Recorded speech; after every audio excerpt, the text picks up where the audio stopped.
टूटने लगे हौसले तो याद रखना, टूटने लगे हौसले तो याद रखना, बिना मेहनत के तक तो ताज नहीं होते, और ढूंढ लेते हैं अंधेरों में भी मंजिल अपनी, क्योंकि जुगनू कभी रोशनी के मोहताज नहीं होते हैं। आइए फ्रेंड्स, आप सबका फिर से एक बार स्वागत है आपके अपने यूट्यूब चैनल में। आज हम लोग पढ़ने वाले हैं टेंस की सीरीज का negative sentences, present indefinite tense का जो निगेटिव सेंटेंस है उसकी पढ़ाई आज होगी। और इसके पहले प्रेजेंट इंडेफिनिट टेंस के affirmative sentence, want, like, know, how सब कुछ पढ़ाया जा चुका है, जो कि पिछले वीडियोस में है। आप वहां से जाकर के उसको देख सकते हैं। टेंस को कैसे पहचानते हैं, टेंस का बेसिक क्या है, ये सारा खत्म हो चुका है। आज हम लोग पढ़ेंगे प्रेजेंट इंडेफिनिट टेंस का निगेटिव सेंटेंसेस पढ़ने वाले हैं। निगेटिव सेंटेंस का सिंपल रूल भी पढ़ेंगे। निगेटिव सेंटेंस में जितने एप्लीकेशंस यूज होने वाले हैं वो सब भी पढ़ा जाएगा। तो आइए स्टार्ट करते हैं इस वीडियो की।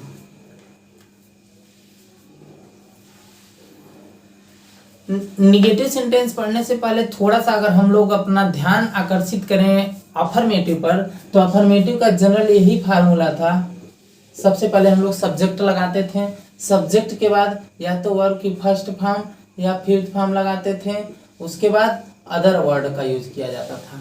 यहाँ तक ही क्लियर था। निगेटिव में अकॉर्डिंग टू रूल अगर देखा जाए तो सब्जेक्ट होना चाहिए, वर्ब आ जानी चाहिए, प्लस नॉट आ जानी चाहिए और अदर वर्ड, ऐसा ही होना चाहिए। लेकिन प्रॉब्लम यहाँ ये आने लगा कि ये जो वर्ब है ये मेन वर्ब है, और मेन वर्ब के बाद कभी भी नॉट का यूज नहीं किया जाता है। मेन वर्ब के बाद अगर नॉट का यूज कर दिया जाए तो सेंटेंस रॉन्ग हो जाएगा। तब फिर क्या किया जाए? तो मेन वर्ब के बाद नॉट न यूज हो, इसके लिए हम लोग एक बहुत ही प्यारी सी वर्ब ढूंढ करके लाए जिसका नाम है डू। डू को पकड़ा गया, डू को पकड़ा गया और इसको as a helping verb, auxiliary verb या इसको हेल्पिंग वर्ब की तरह यूज किया गया किसको? डू को। और डू भी क्या है? वर्ब की फर्स्ट फॉर्म है। डू को पकड़ा गया और डू को एज ए हेल्पिंग वर्ब या एक्जुलरी वर्ब की तरह इसमें निगेटिव सेंटेंस में यूज किया गया। ऐसा क्यों करना पड़ा? क्योंकि मेन वर्ब होती है तो मेन वर्ब के जस्ट बाद आप नॉट का यूज नहीं कर सकते हैं। नॉट जब भी यूज होगा तो वह हेल्पिंग वर्ब या एक्चुअली वर्ब के बाद ही यूज होता है, इसलिए डू को पकड़ा गया। डू की फॉर्म से अगर देखा जाए तो डू फॉर्म देखा जाए तो डिड होता है, थर्ड फॉर्म देखा जाए तो डन होता है, अगर इसमें आईएनजी जोड़ते हैं तो डूइंग फोर्थ फॉर्म हो जाएगी, और इसका सिंगुलर फॉर्म बनाया जाए तो क्या लग जाता है? यस या यस, यानी कि फिफ्थ फॉर्म हो जाएगी डज। यानी कि जब भी हम लोग ये पहले भी बताया गया था आपको कि वर्ब की फर्स्ट फॉर्म जो होती है वो होती है प्लूरल। वर्ब की फर्स्ट फॉर्म क्या होती है? प्लूरल। और जो वर्ब की फिफ्थ फॉर्म थी वही होती है सिंगुलर। एक बात क्लियर हुई कि जब डू को लाया गया एज ए हेल्पिंग वर्ब तो फिर डू में प्लूरल था तो इसको प्लूरल सब्जेक्ट के साथ यहाँ यूज कर दिया गया है। देखिए डू नॉट। लेकिन सिंगुलर सब्जेक्ट फंसने लगा मामला कि भाई सिंगुलर सब्जेक्ट के साथ हम लोग क्या यूज किया जाए, तो इसी डू में एस या एस ऐड कर दिया तो डज नॉट हो गया सिंगुलर सब्जेक्ट के साथ। तो आपका फार्मूला आपके सामने है कि सिंगुलर सब्जेक्ट रहेगा तो does not plus main verb की first form plus other word का यूज करेंगे।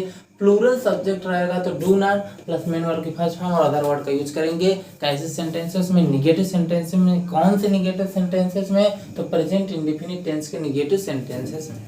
यहाँ तक बात क्लियर है? It means present indefinite tense का जैसे ही निगेटिव सेंटेंस मिलेगा तो उसमें आपको ध्यान रखना है कि सिंगुलर सब्जेक्ट आएगा तो डज नॉट और प्लूरल सब्जेक्ट आएगा तो डू नॉट।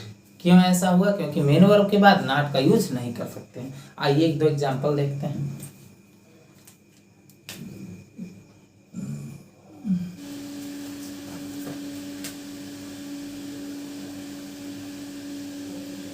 आपके सामने यहाँ पर एक सेंटेंस आ गया कि मैं तुम्हें रोज नहीं पढ़ाता। चलिए भाई देखते हैं इसका कैसे बनाया जाए। तो सबसे पहले सब्जेक्ट क्या है? आई को यूज में प्लूरल माना जाता है, इसलिए प्लूरल मीन्स डू नॉट। आई के बाद तुरंत do not, I do not. Verb की फर्स्ट फॉर्म है पढ़ाना, यहाँ की वर्ब है तो टीच, TEACH, टीच। किसको पढ़ाते हैं भाई? तुम्हें। तो you I do not teach you कब? डेली। डेली मीन्स रोज। तो ऐसे आसानी से ये सेंटेंस बन जाएंगे। आइए कि एग्जांपल और देखते हैं।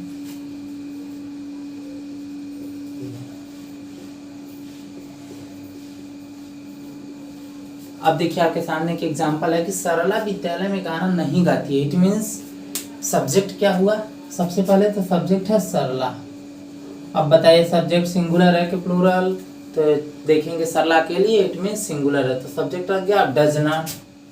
Does not, does not first form of the verb, तो गाने का काम हो रहा है। डज नॉट सिंग, क्या भाई नहीं गा रही है? तो गाना। और सॉन्ग, कहाँ नहीं गा रहे थे? विद्यालय में, इन स्कूल। तो इसी तरह से बिल्कुल आसानी से सेंटेंस आपके बन जाएंगे। ये हुआ निगेटिव का सिंपल रूल कि सिंगुलर सब्जेक्ट के साथ डज नॉट प्लस वर्ब की फर्स्ट फॉर्म यूज करेंगे, प्लूरल के साथ do not plus first form of the verb का यूज करेंगे। कहाँ? तो प्रेजेंट इंडेफिनिट टेंस के निगेटिव में। आइए अब आगे देखते हैं कि यदि आपके निगेटिव सेंटेंस में ही वांट, नो, लाइक या गिव ऐसी कुछ ऐसे वर्ब आ जाए जिनके बाद इन्फिनिटिव का भी यूज करना पड़ता है, तो उसकी क्या क्या कंडीशंस हैं, आइए देखते हैं उसको। आइए देखते हैं यदि आपके सेंटेंस में निगेटिव सेंटेंस में वांट, लाइक या गो आ जाए तब क्या करेंगे भाई। देखिए ये तीनों ऐसी वर्ब है ना, वांट मीन्स भी चाहना होता है, लाइक मीन्स भी चाहना और गो मीन्स जाना, सब लोग जानते हैं। लेकिन ये तीनों एक ऐसी वर्ब है जो कभी कभी ऐसा होता है कि इनके बाद जस्ट एक और भी वर्ब आ जाती है उसी सेंटेंस में। तो सिंपल सेंटेंस के रूल के अकॉर्डिंग कभी भी एक सिंपल सेंटेंस में दो फाइनाइट वर्ब नहीं होनी चाहिए, इसलिए दूसरी वाली जो वर्ब आएगी उसको हमको नॉन फाइनाइट बनाना पड़ेगा। और इसके लिए नॉन फाइनाइट बनाने के लिए हमको उसको इन्फिनिटिव में बदलना पड़ेगा या जिरेंड में, ये सब हम लोग, तो उसको इन्फिनिटिव में बदलना पड़ेगा। तो इन्फिनिटिव में बदलने के लिए हमको उसी वर्ब की फर्स्ट फॉर्म के पहले टू का यूज करना पड़ता है। देखिए जैसा कि यहाँ पर आपको दिख रहा होगा कि इसको हम लोग इन्फिनिटिव में बदले हैं, दूसरी वाली जो वर्ब आएगी। और इस इन्फिनिटिव में बताए भी थे पहले कि वर्ब की फर्स्ट फॉर्म के पहले अगर टू लगा देते हैं ना तो इन्फिनिटिव बन जाता है। ये आपका इन्फिनिटिव बन गया है। तो ऐसे सेंटेंस को बनाने के फार्मूले क्या हो सकते हैं? तो सबसे पहले आप सब्जेक्ट लिखेंगे, सब्जेक्ट के नंबर के अकॉर्डिंग सिंगुलर रहा तो डज नॉट लगाएंगे, प्लूरल रहा तो डू नॉट लगाएंगे। यहाँ तक तो पहले भी क्लियर हो चुका है। फिर वांट, लाइक या गो, देखिए चाहना रहेगा तो वांट या लाइक में से कौन सा लगाएंगे ये भी पहले बता चुके हैं। और गो जब जाने की बात आएगी तो उसके बाद भी अगर दूसरी वर्ब आई है तो टू प्लस वो वर्ब लगाएंगे या अदर वर्ड लगाएंगे, जो भी बचा रहेगा। आइए एग्जाम्पल के माध्यम से देखते हैं क्या होता है भाई।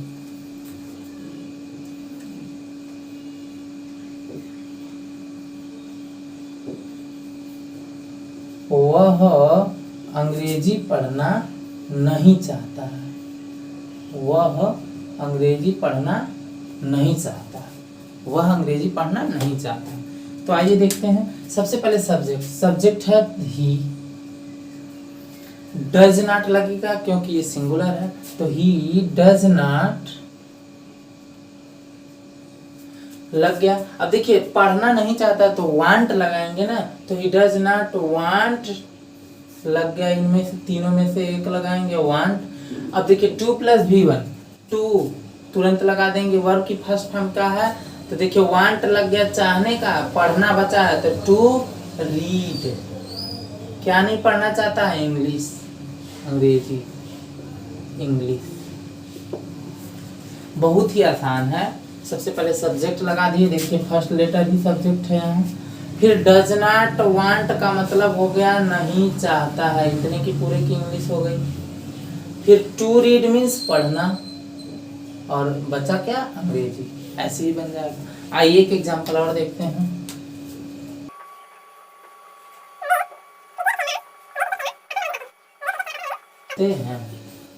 देखिए दूसरा एग्जांपल है, वे क्रिकेट खेलना पसंद नहीं करते हैं।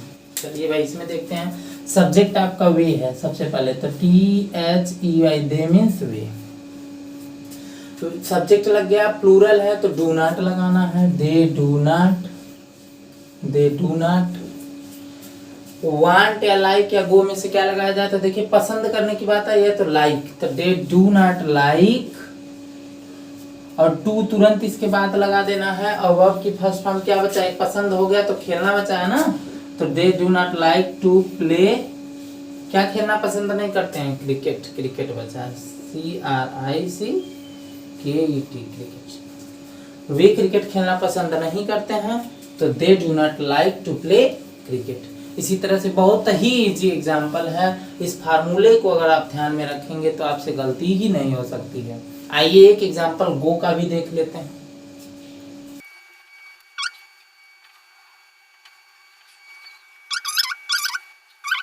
नहीं जाता है, वह रामायण पढ़ने मंदिर में नहीं जाता। यहाँ भी देखिए दो दो वर्ब आ गई हैं, एक तो जाना वर्ब है और दूसरी पढ़ना, दो दो वर्ब आ गई हैं, तो फिर कोई बात नहीं, एक को फाइनाइट एक को नॉन फाइनाइट बना दिया जाएगा, फार्मूला यही रहेगा। सब्जेक्ट, सब्जेक्ट है ही, सब्जेक्ट आपका क्या है ही, रामायण पढ़ने नहीं मंदिर नहीं, तो सब्जेक्ट हो गया ही है, तो डज नॉट सिंगुलर है तो भाई डज नॉट का लगा देंगे, ही डज नॉट, डज नॉट लग गया। गो लगाना है, जाने की बात आ रही है, गो क्या, टू पहले तुरंत लगा देंगे, to first form of the verb क्या है, पढ़ना, तो he does not go to read क्या, द रामायण,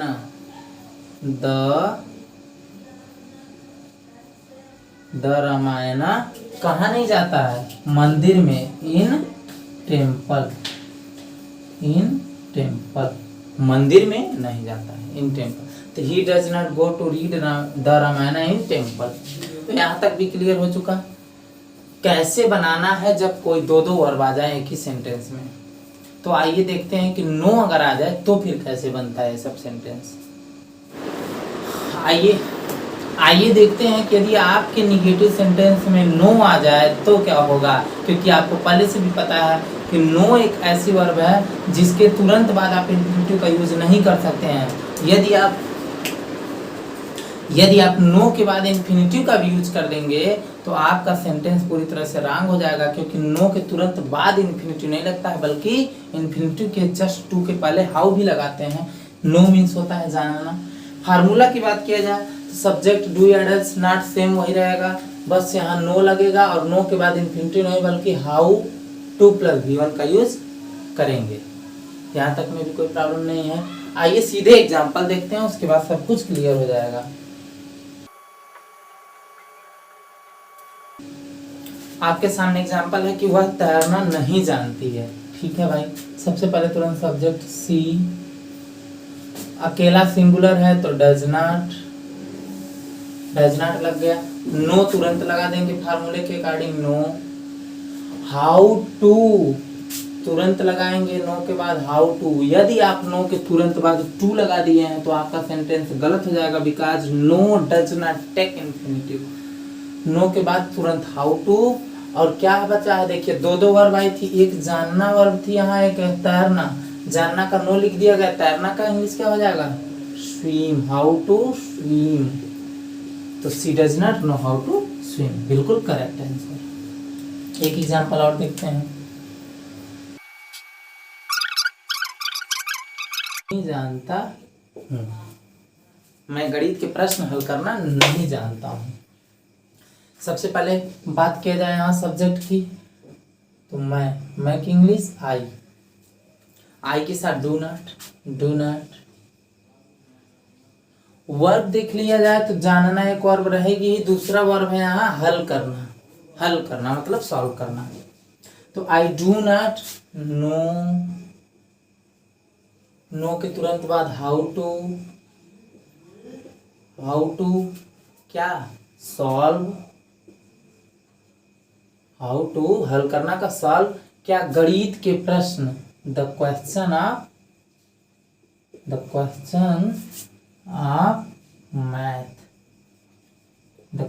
ऑफ मैथ, यानी कि I do not know how to solve the questions of math. I do not know how to solve the questions of math. तो इस तरह से no भी आए तो टू नहीं बल्कि हाउ टू का यूज करके आप नेगेटिव सेंटेंसेस बना सकते हैं। और भी क्या इससे रिलेटेड क्वेश्चंस हो सकते हैं, ये सारी चीज़ें आपको और भी मिलने वाली हैं।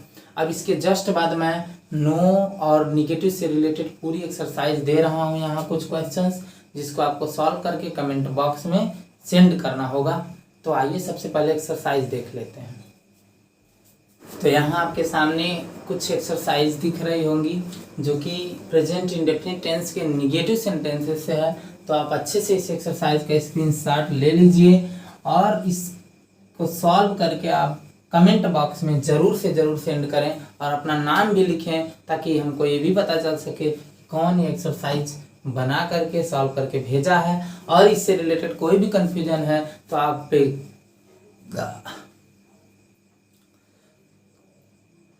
तो आप बेहिचक पूछ सकते हैं, चाहे व्हाट्सएप नंबर, टेलीग्राम चैनल पे, चाहे तो आप बेहिचक पूछ सकते हैं।